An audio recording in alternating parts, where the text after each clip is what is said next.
Peta persaingan memanas, Persebaya di persimpangan jalan menuju papan atas.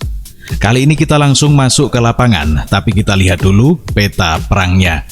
Musim 2025-2026 sudah memasuki fase yang semakin krusial. Jika kita perhatikan klasemen sementara, posisi Persebaya Surabaya saat ini berada di peringkat ke-6 dengan raihan 42 poin dari 26 kali bertanding. Sebuah posisi yang kalau boleh jujur belum aman, tapi juga belum terlambat untuk naik.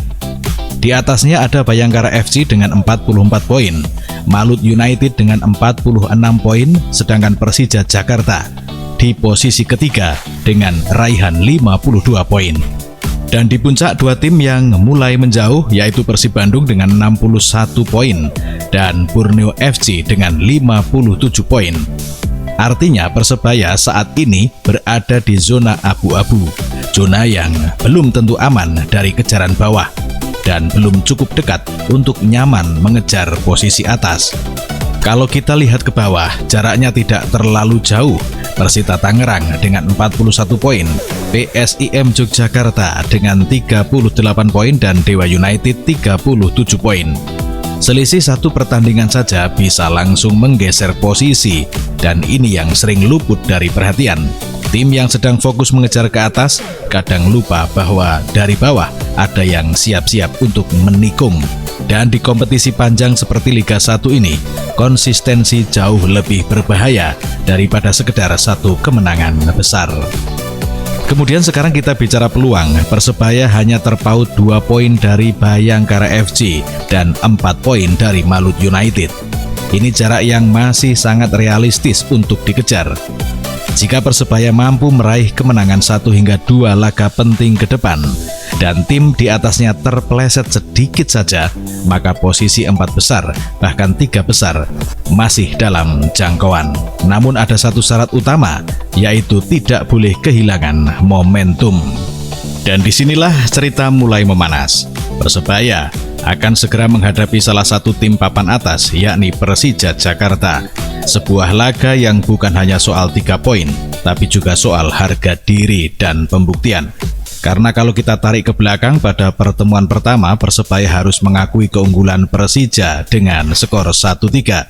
Dan ini bukan sekedar pertandingan, ini adalah kesempatan untuk membayar hutang. Pelatih Bernardo Tavares memahami betul bahwa pertandingan besar tidak dimenangkan hanya dengan taktik, tapi dimulai dari hal paling mendasar, kondisi fisik pemain. Dalam pernyataannya, Tavares menegaskan bahwa kondisi pemain terus dipantau, perkembangan dilihat setiap hari, dan keputusan akhir akan ditentukan mendekati hari pertandingan. Ini menunjukkan tidak ada tempat untuk spekulasi. Semua harus berbasis data, kondisi, dan kesiapan nyata. Setelah kemenangan atas Persita Tangerang, tim pelatih tidak larut dalam euforia. Justru sebaliknya, mereka langsung masuk ke fase evaluasi, analisis, dan persiapan strategi.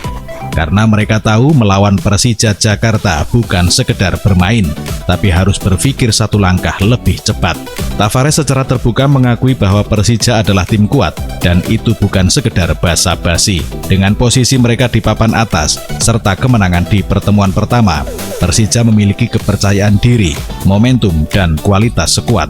Namun di sisi lain, tekanan juga ada di pundak mereka, karena sebagai tim papan atas, mereka juga butuh kemenangan untuk menjaga posisi. Pertandingan ini akan menjadi duel dua pendekatan. Persija ingin mempertahankan dominasi, sementara Persebaya ingin membalas dan naik posisi. Disinilah peran Tavares akan kembali diuji.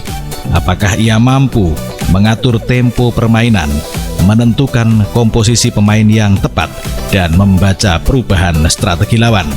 Jika kita bedah secara lebih dalam, ada beberapa kunci yang bisa menentukan hasil laga ini.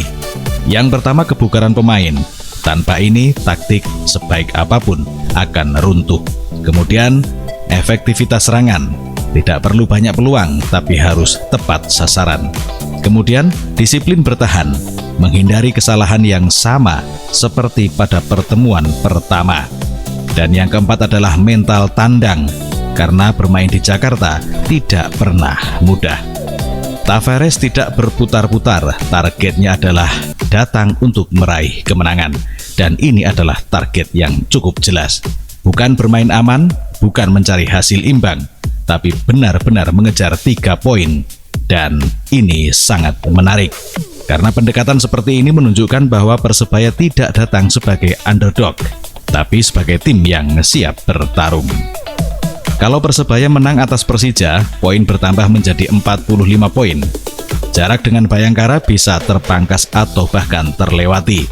Tekanan ke Malut United semakin besar, dan yang paling penting, kepercayaan diri tim akan melonjak drastis. Namun jika hasil tidak sesuai dengan harapan, tim bawah bisa mendekat, posisi bisa terancam, momentum bisa hilang, dan di fase seperti ini, kehilangan momentum seringkali lebih berbahaya daripada kekalahan itu sendiri. Jadi kalau kita simpulkan, Persebaya saat ini berada di titik krusial musim. Di satu sisi peluang naik masih terbuka, kemudian di sisi lain ancaman dari bawah juga terus merangsek nyata. Dan laga melawan Persija Jakarta akan menjadi penentu arah perjalanan mereka, apakah akan naik atau justru tertahan.